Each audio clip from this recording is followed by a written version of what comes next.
cum a stat cu mitraliera sârbul. De când a fost atentatul acum 2 zile la Belgrad, am văzut la graniță plin cu mitraliere.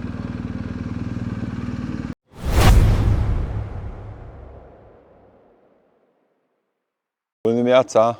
Hei! Bună dimineața! Aici este ora 5 și 36 de minute. Este dimineața bună. Dar nu vrem să mergem. Astăzi anunță cea mai mare căldură ce am prins. Că mâine vine furtuna, de azi noapte vine furtuna, vin ploile și în România și aici.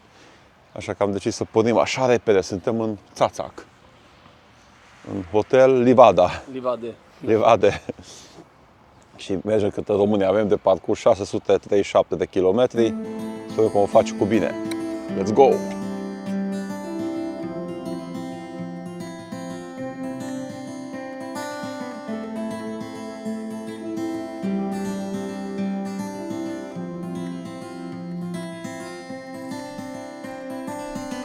We're still in the moonlight, it's something sweet. Let it wash over all of me. With you I form my company. Forever close to the unknown. There's no doubts and no regret. Happy before we get another day to do it all again.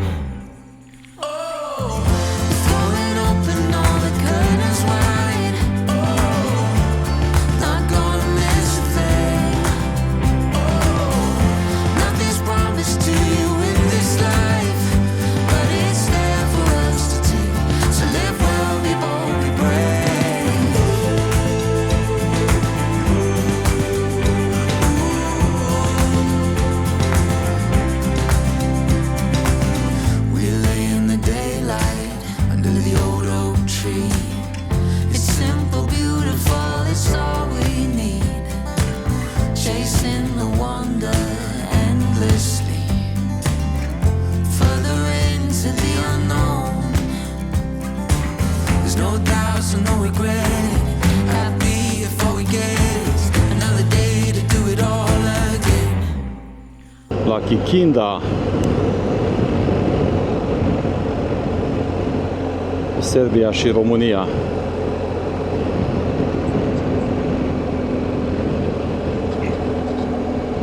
Îmi place masa că e mică, e deschis doar în cursul săptămânii și nu stai foarte mult la coadă.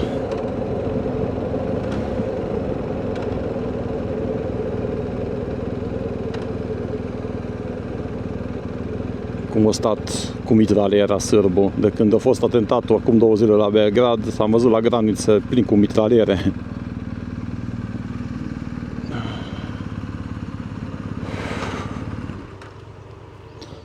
E cald.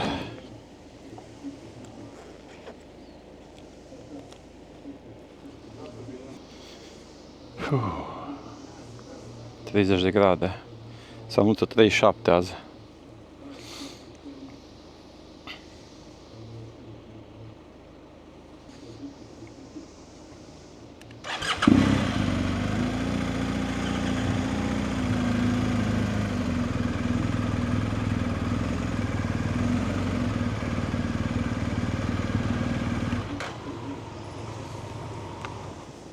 Am terminat la sârbi și de pe Norbii mergem la români, acolo în față. După 10 zile, România.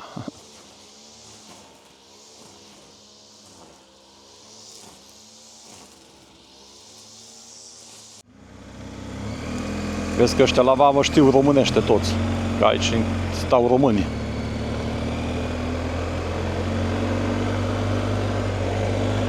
Și maghiar, români și maghiar stau aici în Kikinda. Dar ai văzut, ai auzit cumva, ăia în găretă vorbeau pe română, tipul cu tipa, la sârbi. Da.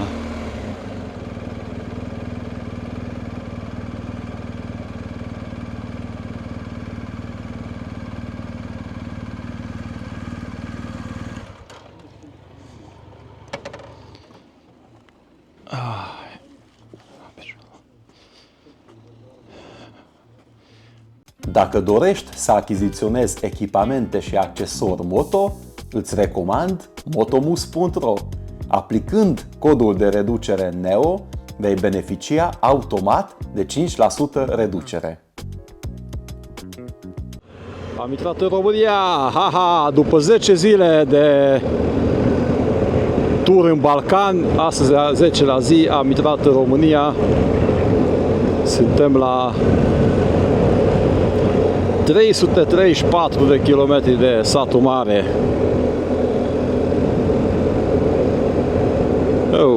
Azi am venit deja 300 de kilometri. Este ora, cât e aici? 9:41 în România, imediat ora 10. Am venit foarte bine pe autostrăzi, pe drumuri naționale și rămâneți cu noi până acasă. Throwing open all the curtains wide. Not gonna miss a thing. Nothing's promised to you in this life, but it's there for us to take. So live well, be bold, be brave.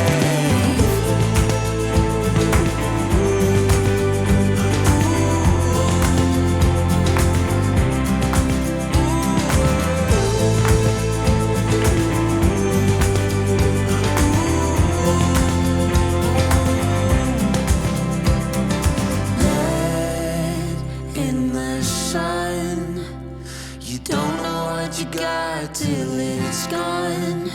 Hold it in the sun, all of the best yet to come. Hold it in the sun, don't know what you got till it's gone. Hold it in the sun, all of the best yet to come.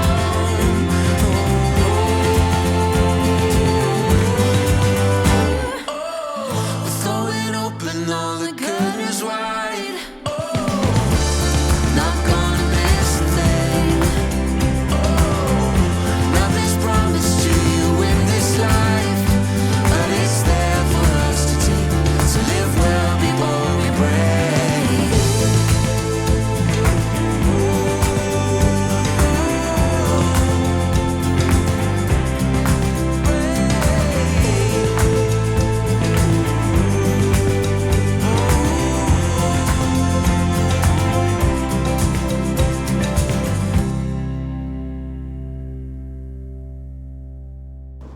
Prieteni, sper că ne auziți, bate vântul foarte tare. Aici suntem lângă un camion alb Am ajuns în satul mare. și acolo sunt motoarele. Am ajuns în satul mare, hai să vorbim mai tare un pic. Am ajuns în satul mare, dar n-am filmat mult pe drum, că era jale. Am pornit dimineața la 5:30 din Țațac, Serbia. Pe autostradă am ocolit Belgradul. Era haos și acolo la Belgrad, de circulație mare. Am intrat în România, de acolo Arad, Oradea, satul mare, camioane, trafic mare, toată lumea se grăbește și noi. Așa că nu prea am avut ce filma. Suntem obosiți, da. Puteam să filmăm tot drumul, dar nu era nimic spectaculos și am zis să nu fie vlogul așa scurt. Mâine o să venim cu un vlog când o să facem comparativul între cele două motociclete. Avem multe de spus, care cum s-a comportat BMW R1250 GS și Triumph Tiger Rally Pro 1200. Acum să vorbim puțin despre țările care am vizitat și cum ni s-a părut, că mulți ați pus întrebări, prețuri, chestii de asta. Zic, hai să spunem rapid așa, pe fugă. N-am mai mers, trebuia să mai mergem în Sarajevo și Croația, dar noi, ce azi? Luni. Noi înregistrăm luni și de azi noapte, de mâine vine 4-5 zile furtună, ploi, grindină și am scurtat cu 2 zile vacanța. De aceea și am venit 650-670 de kilometri. Care țară ne-a plăcut? Am fost în Macedonia de Nord, Albania, Muntenegru, Grecia și Bosnia-Herzegovina. Care țară ți-a plăcut mai mult? Cred că Muntenegru. Muntenegru din cauza peisajelor, cred că. Peisaj, da. Canionul Piva și dormitorii dormitor. Deci da. și eu spun că peisajul a fost mai mult. Muntenegru merită vizitat. Oamenii nu mi s-au părut cel mai iubitor de turiști. De acolo ai putut să plătești și cu cardul în Muntenegru. Da, da. Eu zic că cel mai unde a fost deschidere pentru turiști și cel mai corect în Macedonia de Nord. Chiar unde n-a lovit ăla, săracul. Nu? Și a fost și în Grecia, nu ai zis. Da, a fost și în Grecia, am spus. Dar cel mai ieftină țară a fost Macedonia de Nord. Da. Pe departe cel mai ieftin.